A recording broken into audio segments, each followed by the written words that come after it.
Now, I'm an American and an LCS fan, so I feel like I can say that LCS organizations throughout really the entire history have not exactly been known for great decision making when it comes in terms of like roster building or even just everything that really goes into building a great League of Legends team. But I'm really excited today to say that I do think an LCS team or an LTAN team is making what I think is a very, very great decision. We have this report from LCS EV here that just dropped a little bit ago saying sources top laner Srtty reaches a verbal agreement with Dignitas in the LTA North Conference. Now, this is a big prospect that has been coming up in the NA scene for a while now. He's been at this thing for years, waiting for his opportunity, waiting for a chance, and now Dignitas is going to be giving him his LCS opportunity. Now, obviously, a lot of people were worried. One, there's just a conversation about NA talent in general actually getting opportunities in the LCS. That's not really something we've ever seen an overabundance of throughout the history of the LCS. We've gone with veterans, we've gone with European players, we've gone with Korean players, we've gone with NA players from time to time. Some of them ended up being okay, some of them ended up being terrible, but some of them honestly ended up being pretty good. We've had recently guys like Jojo Pune and Danny and Jan. Obviously, we have Masu and Busio, and we have Sniper who's up and coming. We have and even like APA also for Team Liquid. I can't forget about him. There's been more and more NA talented players that have actually been coming up, but still we have seen kind of time and time again a lot of those LCS prospects or tier 2 prospects not really get opportunities like they have in other leagues. Korea gives their tier 2 prospects opportunities oftentimes. Europe has been pretty good at that over the past couple of years, but NA has always kind of lagged behind that, and it's always been a little bit strange. Now, a bunch of people have said, hey, just because LCS players suck, but the fans have always been like, hey, well, when we actually give these guys an opportunity, even some of the people that you guys have passed up on previously, they end up to be pretty good. So why are we not doing this more? It's also people are talking about budgets and unsustainability and league teams losing money and stuff. They're like, hey, we have our own cheap players right here that also the fans have a connection to, and we would love to see them at least get an opportunity, especially if we're going to suck and not even do anything at Worlds anyway, because that's the argument. Hey, LCS tier 2 players suck. Well, it's like, okay, well, hey, we're not really seeing success at Worlds anyway, so maybe the players who you're already bringing in also suck. So why not at least take a chance on some of these younger and more inexperienced players that are also cheaper?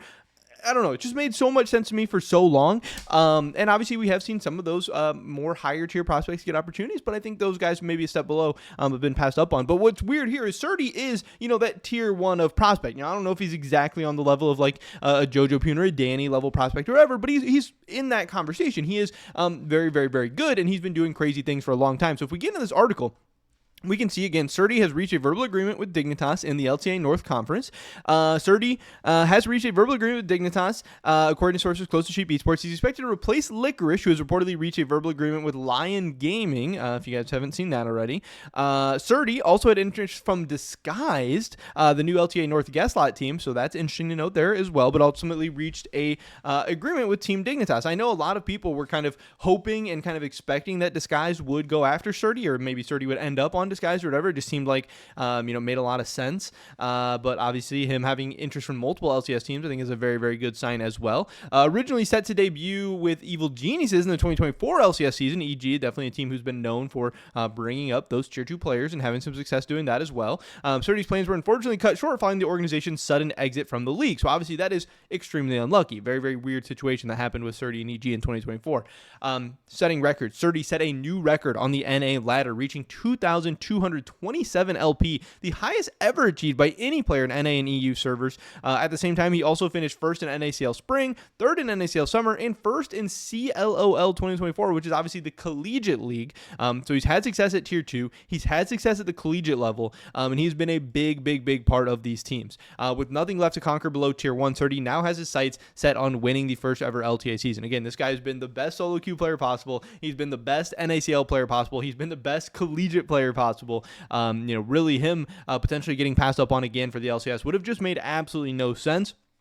And I'm very, very happy and excited to hear that we not only have a team that is giving him an opportunity, but we had multiple teams interested in his talents as well. Obviously, with all the changes happening to the LCS, and the LCS going to 8 teams, and only like 6 or 7 of them even being NA teams, or whatever. I know a lot of people were worried about how many players were actually going to be able to find homes, how many players were actually going to have spots. And I even believe Srtty had gone on and said, like, hey, if I don't get an opportunity in the LCS this year, like I might just be done. I'm not just going to keep waiting around. And we've seen other players, other prospects coming up who who had given up after not getting opportunities and stuff like that. It sucks. Like if you get an opportunity and you find out you're just not good enough or you're not cut out or whatever, that's one thing. But we've seen a lot of players come and go actually without even actually getting their opportunity or getting their shot to play at the tier 1, which again, I do think has made absolutely no sense throughout the history of the LCS. But Srtty getting his opportunity, this is very, very big. Obviously, we can see here Dignitas' reported roster for 2025 is lagging a lot of players. Obviously, they have some big changes up and coming. Obviously, 2024 didn't necessarily go as they had planned. We know Sven is headed to Cloud9.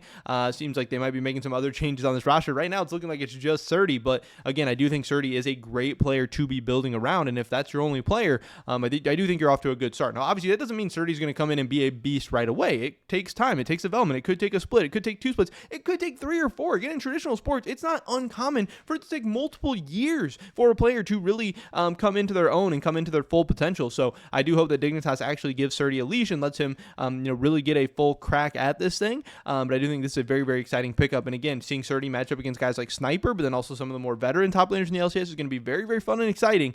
And yeah, I'm just excited to say, hey, I think Dignitas made a very, very amazing move. And I hope Srtty, does well with this opportunity. He is a 22-year-old right now. I think he's going to be 23 by the time the LCS starts. So it's not like he's a super, super young prospect or anything like that. But still inexperienced, hasn't gotten a shot yet. Like I said, done everything in solo queue, done everything in tier 1. We'll have to see how that goes for him. Now, of course, I did want to mention real quick as well that we are doing this Holy and Cheap Esports giveaway right now. We're offering 1 year of Holy Drink to anyone who orders with codes SE5 or SE10. Somebody is going to win that. All you have to do is place an order with one of the codes before December 6th of 2024. So you have plenty of time, but definitely go take advantage of it right now. Check out that first link in the description below. SE5 is going to get you €5 off your first order, and SE10 is going to get you 10% off your entire basket. So use whatever makes the most sense for you.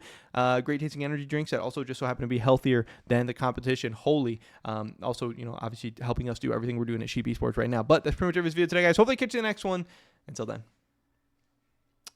peace.